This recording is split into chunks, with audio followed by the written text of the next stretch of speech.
Assalamualaikum warahmatullahi wabarakatuh. Saya Rizkayu Andira.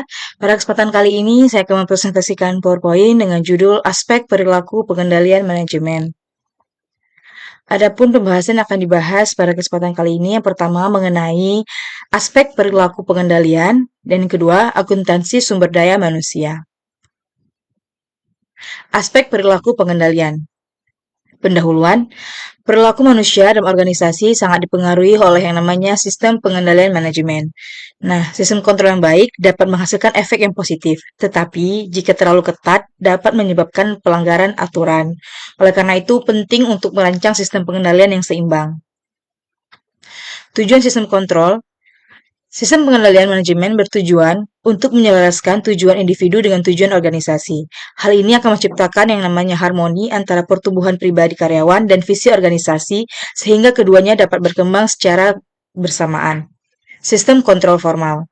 Nah, sistem kontrol formal ini berfungsi untuk menegakkan aturan dan menghindari penyimpangan dari kinerja yang diharapkan. Contohnya, termasuk pengaturan pemborosan bahan baku dan persetujuan untuk pembelian besar, yang bertujuan untuk menjaga efisiensi operasional. Faktor yang mempengaruhi perilaku.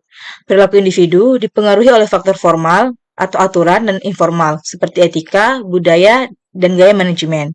Kedua faktor ini sangat penting untuk mencapai yang namanya keselarasan antara tujuan pribadi dan pencapaian tujuan dari organisasi. Faktor eksternal. Faktor eksternal mencakup norma perilaku yang berlaku dalam masyarakat.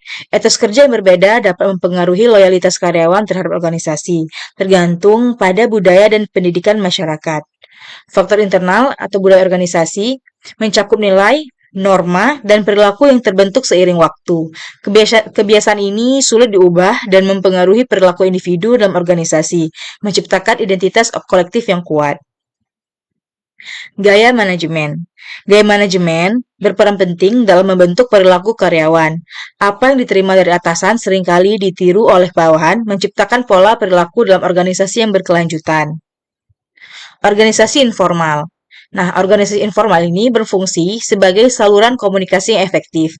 Meskipun ada struktur formal, interaksi informal seringkali lebih efisien dalam menyampaikan informasi dan membangun hubungan antar karyawan. Persepsi dan komunikasi. Kesalahan komunikasi dapat terjadi karena saluran komunikasi yang kompleks. Oleh karena itu, sistem pengendalian harus memperhatikan yang namanya cara informasi disampaikan dan diterima untuk menghindari yang namanya kesalahpahaman.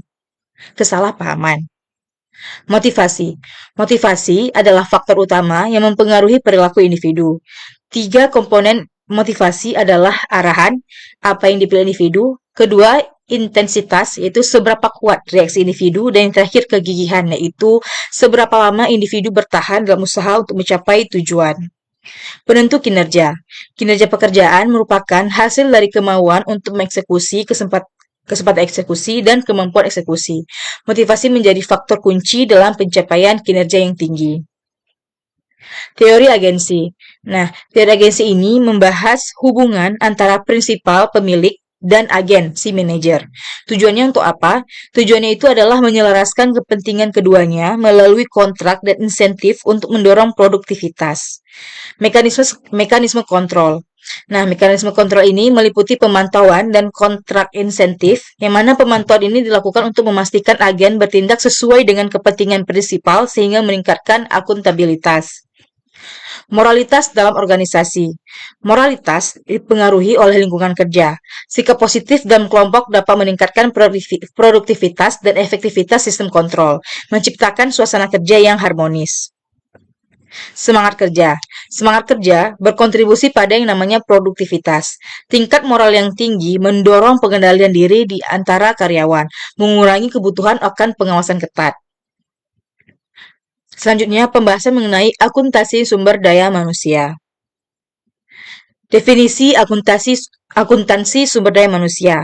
Akuntansi sumber daya manusia adalah proses di mana pengukuran dan pelaporan nilai serta kontribusi sumber daya manusia terhadap organisasi.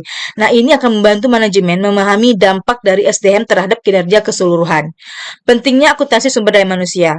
Pentingnya akuntansi sumber daya manusia terletak pada kemampuannya untuk memberikan informasi strategis bagi manajemen dalam pengambilan keputusan terkait SDM, termasuk perencanaan tenaga kerja dan pengembangan karyawan. Pengukuran kinerja SDM. Pengukuran kinerja SDM meliputi evaluasi terhadap produktivitas, kepuasan kerja, dan retensi karyawan. Nah, data ini membantu manajer memahami efektivitas strategi SDM yang diterapkan serta area yang perlu diperbaiki. Kontribusi SDM terhadap kinerja organisasi. Sumber daya manusia berkontribusi secara signifikan terhadap pencapaian tujuan organisasi melalui yang namanya peningkatan produktivitas, inovasi, dan kualitas layanan ataupun produk yang dihasilkan. Analisis biaya manfaat SDM. Analisis biaya manfaat SDM melibatkan perhitungan biaya investasi dalam pelatihan dan pengembangan dibandingkan dengan manfaat yang diperoleh dari peningkatan kinerja dan efisiensi kerja. Strategi pengembangan SDM.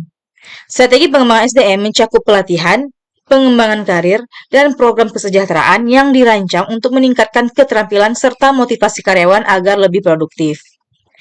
Pengaruh lingkungan eksternal pada SDM. Lingkungan eksternal seperti perubahan regulasi, kondisi ekonomi, dan tren sosial mempengaruhi kebijakan akuntansi sumber daya manusia di organisasi serta strategi perekrutan dan retensi karyawan. Teknologi dalam akuntansi SDM.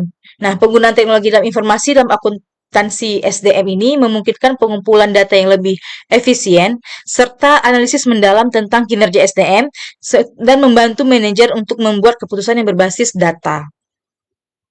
Tantangan dalam akuntansi SDM itu sendiri adalah yang paling utama termasuk mengukur intangible assets atau seperti keterlibatan karyawan dan budaya organisasi yang tidak mudah dinilai secara kuantitatif.